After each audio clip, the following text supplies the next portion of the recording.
파산 면책을 신청해서 파산 선고를 받았는데 면책은 못 받으면 어떻게 되나요? 실무상 개인 파산과 면책 신청이 동시에 들어가는데 파산 선고는 쉽게 받았지만 이후 면책 불허가를 받거나 면책 기각을 받는 경우가 종종 있습니다. 우리가 파산을 진행하는 최종 목표는 면책을 받아서 채무를 탕감받는 것이죠. 따라서 개인 파산을 진행하기 전 나에게 면책 불허가 사유는 없는지 꼼꼼한 검토를 받아서 사건을 진행할 필요가 있는데요. 만일 파산 선고를 받았는데 면책을 받지 못하게 되었다면 어떻게 될까요? 이 경우 채무자는 파산자 신분이 됩니다. 원래대로라면 파산 선고 이후 파산자 신분이 되면 이후 면책을 받아서 파산자 신분을 벗어나게 되는데요. 파산 선고는 받았지만 면책을 받지 못한 경우는 이 파산자 신분을 계속 유지한 채 한동안 생활해야 하는 것이죠. 그렇다면 파산자 신분은 어떤 걸 의미할까요? 복권될 때까지 파산자는 일정한 자격 제한을 받게 됩니다. 구체적으로 살펴보면 공무원, 변호사, 공인회계사, 변리사, 공증인, 부동산 중개인, 사립학교 교원, 의사, 한의사, 치과의사, 간호사, 약사, 건축사, 관세사, 세무사가 될 수 없어요. 또 이러한 직업을 가지고 있었다면 당연 퇴직이나 면직, 면허 취소 등의 사유가 되기도 합니다.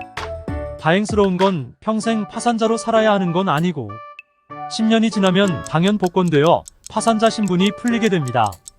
즉 10년 동안은 일상생활의 불편을 감수해야 하는 것이죠. 그런데 10년이 지나면 복권이 되어 파산자 신분이 사라지는 것처럼 채무도 함께 사라지는 것일까요? 파산자 신분에서 벗어나면서 동시에 빚에서도 벗어나면 좋겠지만 10년이 지난다고 해서 빚까지 사라지는 것은 아닙니다. 채무가 계속 남아있기 때문에 채권 추심이나 강제 집행을 당할 위험도 있는 것이죠. 무시무시한 말이 아닐 수 없는데요. 그러나 이 경우에도 방법이 있습니다. 파산 선고를 받았으나 면책받지 못한 경우 어떻게 대처하는 것이 좋을까요? 채무를 탕감받을 수 있는 방법이 있을까요? 우선 개인회생으로 다시 신청하는 방법이 있습니다. 개인 파산을 신청했다가 면책받지 못한 경우는 원칙상 다시 파산 신청을 해도 법원에서 받아주지 않는다고 보아야 합니다. 하지만 이 경우 개인회생을 진행한다면 개시결정, 인가결정, 최종 면책까지 무리 없이 진행할 수도 있는데요. 나아가 한번 파산 신청에 들어갔다는 건 소득이 낮은 경우가 대부분이므로 개인회생을 진행하면 매우 낮은 변제금으로 인가를 받게 되곤 합니다. 적은 금액으로 꾸준히 변제에 투입하면 90% 이상 비탕감을 받을 수도 있으니 나쁘지 않은 선택이죠. 또 다른 방법으로는 파산 면책을 다시 신청하는 것입니다.